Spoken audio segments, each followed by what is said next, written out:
Les amis, bienvenue, nouvelle vidéo, super vidéo à faire en vacances, génial, on se régale. Hier soir, la DNCG confirmait sa décision de rétrograder l'Olympique Lyonnais en deuxième division. L'Olympique Lyonnais prend acte de la décision incompréhensible rendue par la DNCG ce soir, confirme qu'il fera immédiatement appel. Au cours des derniers mois, nous avons travaillé en étroite collaboration avec la DNCG, satisfaisant toutes les demandes, avec des investissements en fonds propres supérieurs au montant demandé, grâce aux apports en fonds propres de nos actionnaires et à la vente de Crystal Palace, une trésorerie qui s'est améliorée et des ressources plus que suffisantes pour la saison 25-26. Nous ferons appel pour démontrer notre capacité à apporter les ressources nécessaires en termes de trésorerie pour garantir le maintien de l'OL en Ligue 1. Mais en attendant,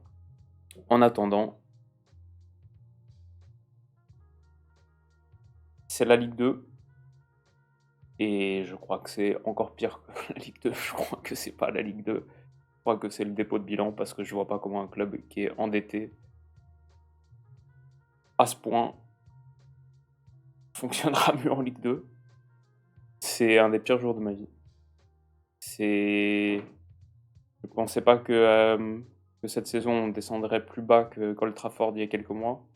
Mais là. Bon. Si l'OL saisit la commission d'appel de la DNCG fédérale, il pourra apporter de nouveaux éléments, notamment montrer que les sommes promises et attendues sont bien arrivées sur les comptes. Textor, comme on le sait, a vendu Crystal Palace l'autre jour pour 190 millions de livres, 220-230 millions d'euros. Le truc, c'est que la Première Ligue demande pour confirmer cette vente qu'il y a un Fit and Proper Persons Test, le test qu'ils mettent en place, qu'on devrait avoir aussi chez nous, pour vérifier la crédibilité et la qualité de chaque nouveau propriétaire. Donc pour Woody Johnson qui rachète les parts de Crystal Palace, ils vont devoir vérifier que, ok, il peut effectivement reprendre le contrôle du club. Ça, c'est un processus qui prend 2 mois, je crois. Je ne sais pas si cet argent peut arriver à temps et je ne sais pas s'il a été comptabilisé. Je pense pas il n'a pas été pris en compte, j'imagine, par la DNCG hier soir, mais je ne sais pas s'il peut arriver à temps pour que ce soit validé au moment où on passe en appel. La réalité, c'est que la situation financière très précise m'échappe. On n'a pas beaucoup d'éléments. La DNCG, pour l'instant, n'a pas motivé sa sanction par autre chose que la confirmation de sa décision initiale qui avait été prise en novembre. Donc on n'a pas beaucoup plus d'informations, on saura dans les prochains jours, je pense. Pierre Rondeau, économiste du sport, a dit sur Twitter ce matin, la DNCG avait expressément demandé à tous les clubs de présenter des budgets prévisionnels garantis, sans aléas ni potentialité. L'incertitude concernant les droits TV était importante, bien sûr. On gère tellement bien ça chez nous. Seulement l'OL a intégré dans son budget des transferts potentiels de joueurs de Botafogo. Donc, beaucoup de promesses, pas beaucoup de garanties. Est-ce que cet argent peut arriver à temps? Est-ce qu'il sera suffisant? Les gars, c'est une catastrophe et je sais pas quoi vous dire. Il y a beaucoup de coupables dans cette histoire. On va les passer un peu en revue. Et c'est un truc qu'on suivait un petit peu toute la journée. Donc, comme je vous en parlais hier, j'ai fait cette petite vidéo, première vidéo de la série Cahiers de vacances. Ça devait être une bonne petite série qu'on lançait. Je suis actuellement à Valence, en Espagne, pour le mariage d'un de mes meilleurs potes. Et voilà, tous les midis, une petite vidéo tranquille pour rebondir sur de l'actualité de la planète foot. Hier donc, on part au resto. Un de mes tout meilleurs potes m'avait annoncé en 2010 à la cantine qu'on allait jouer contre Bordeaux en quart de finale de Champions. On suivait le tirage au sort, on était au collège et tout. Bah, c'est ce même gars qui en arrive au resto et il me dit c'est bon mec, c'est tombé, on est en Ligue 2. Et ouais, c'est le seul truc qui me... Heureusement que mon papa n'a pas vu ça. Et...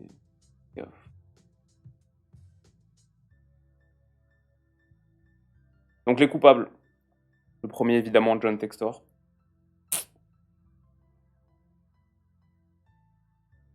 Ça fait 2 saisons d'affilée qu'on est 6ème. C'est pas assez pour avoir...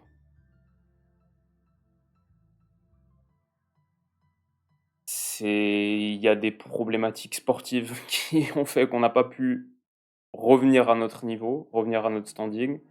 Avec la Champions, peut-être que ce serait une histoire différente, surtout avec cette Champions actuelle encore plus rémunératrice. Il y a eu des mouvements sur le marché des transferts assez incompréhensibles. L'été dernier, on sait qu'on est dans une situation financière périlleuse.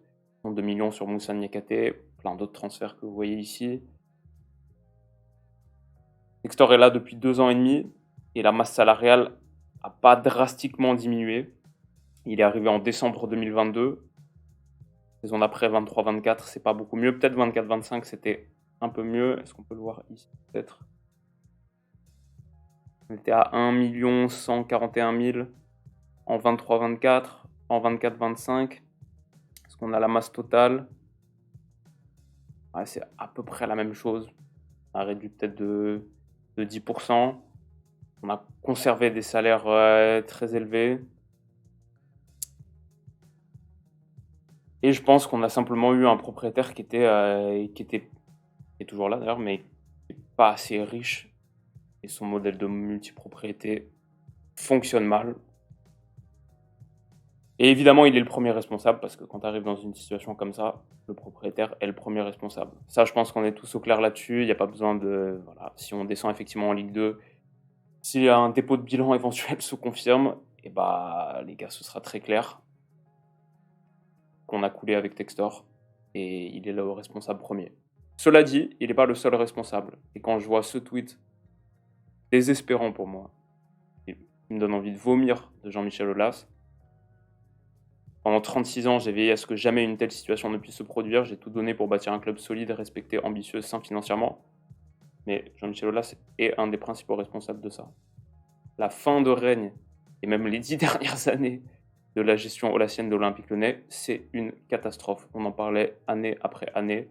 Une vision sportive de dinosaure, des choix de gestion immonde. Un coach qui arrive même pas à prononcer le nom de notre stade. Une gestion sportive calamiteuse, des opérations sur le marché des transferts désastreuses. Il est quasiment autant responsable que John Textor pour moi. Et si on redescend en Ligue 2, 42 ans, 38 ans, après que lui nous ait fait remonter de Ligue 2, c'est un symbole, mais ça n'exclut pas sa responsabilité, qui pour moi est très très importante là-dedans. Les chiffres de l'OL, avant que John Textor arrive, étaient très mauvais aussi. Et Jean-Michel Aulas, c'est pas le seul responsable là-dedans, on va en parler. Et Textor arrive en décembre 2022. Autant sur quelques années, on avait réussi à réduire la voilure, des saisons intéressantes avec le centre de formation, etc. Bon. 2020-21, 2021-2022, 2022-2023, nos déficits sont alarmants. Troisième responsable, la Ligue de football professionnel, son avarice sur les droits télé.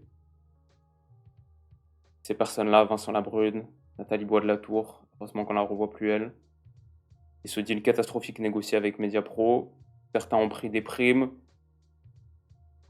pour quelque chose qui a totalement sabordé le foot français.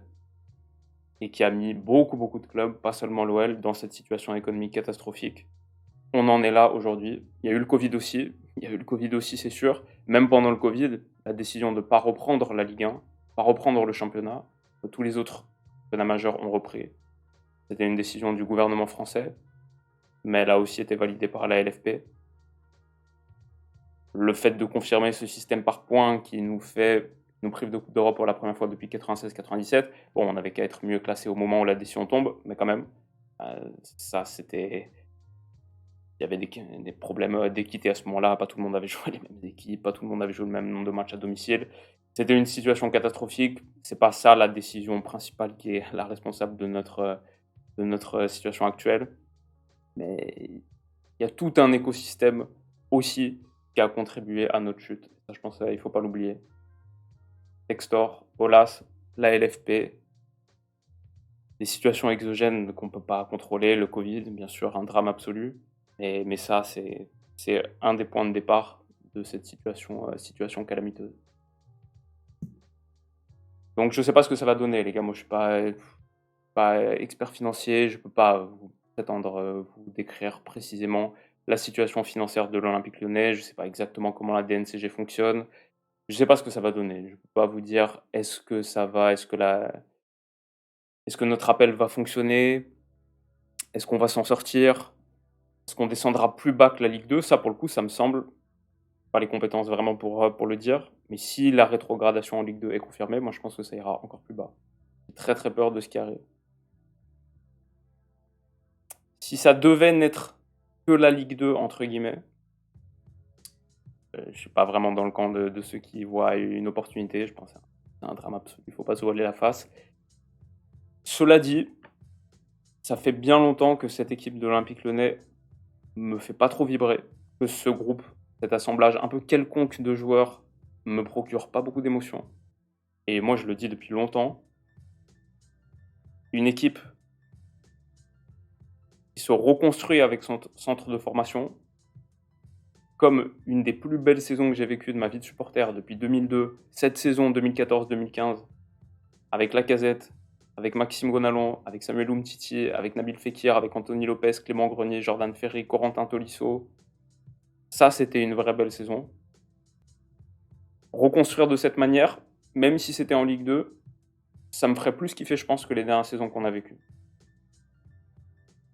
Si on a des petits gars du centre de formation qui peuvent être à ce niveau-là, je ne sais pas si le niveau du centre de formation a baissé sur les dernières années. On va en avoir besoin si on se retrouve dans cette situation. Et honnêtement, cette équipe était vraiment, pour moi, pas très très emballante. Une équipe totalement reconstruite avec le centre, même en Ligue 2, me procurait plus d'émotions, je pense. Maintenant, même la Ligue 2, c'est pas une garantie. Ça resterait un désastre, bien sûr, sur le marché des transferts. Tu vas devoir brader tous tes meilleurs gars.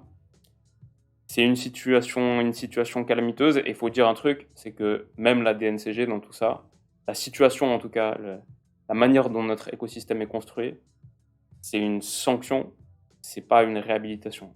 On est sur un mécanisme coercitif, pas correctif. On tue l'OL, on le sauve pas avec cette décision. On peut estimer que ça vaut le coup parce que c'est suffisamment dissuasif pour les autres clubs. Ça les pousse à eux mieux se gérer financièrement. Okay, c'est un mécanisme dissuasif.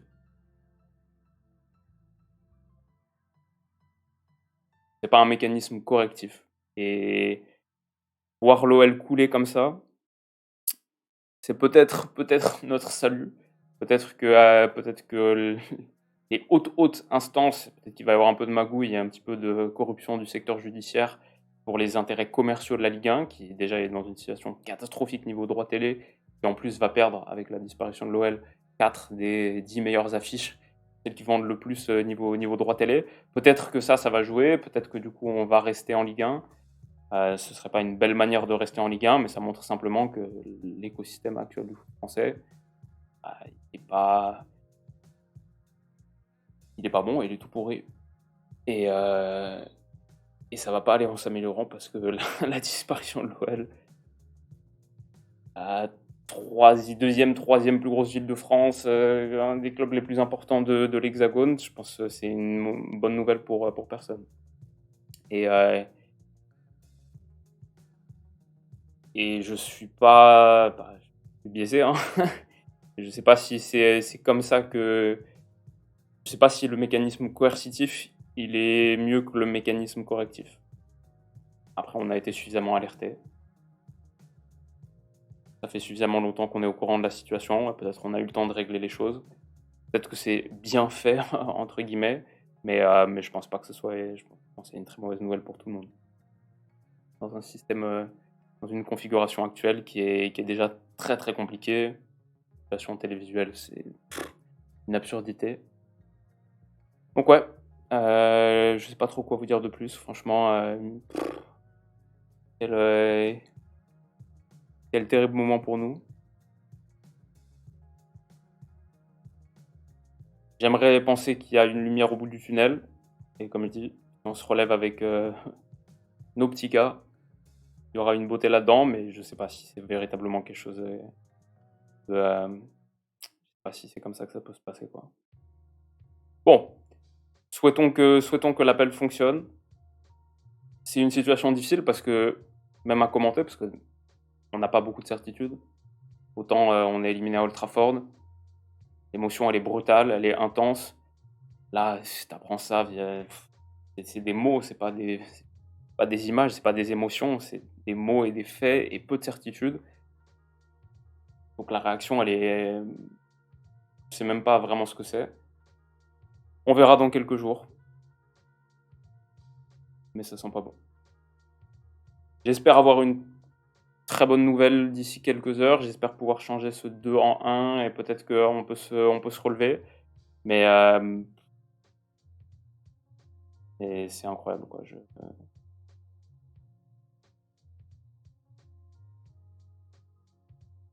On sera toujours là, même en Ligue 2. Mais j'espère, même la Ligue 2 sera un moindre mal. Les gars, je sais pas quoi vous dire de plus. C'est dur et maintenant il va falloir attendre. Il n'y a pas beaucoup de certitudes à apporter. Il va falloir attendre, on verra. On va continuer les vidéos cahiers de vacances. Heureusement, il y a le reste du monde du foot. Et là, j'ai une pensée pour tous mes potes lyonnais qui n'ont pas vraiment le reste du monde du foot. Moi, je sais que j'ai beaucoup, beaucoup de potes. C'est l'OL et c'est rien d'autre. Et ça, c'est dur. Ça, c'est dur parce que moi, j'aime le foot en général aussi, au global aussi. Beaucoup de choses qui m'intéressent dans ce monde-là. Donc, j'aurais aucun problème à vous faire une vidéo dans 24 heures sur un autre sujet. Il y a eu des trucs mercato intéressants. La planète foot me passionne dans son ensemble. La nation foot olympique lyonnais aujourd'hui est meurtrie et ça me tue. Heureusement, on a un peu le reste et je continuerai de vous apporter le reste dans mes capacités maximales. Ça va être quelques jours assez difficiles. Prenez soin de vous les potes et on se dit à très vite.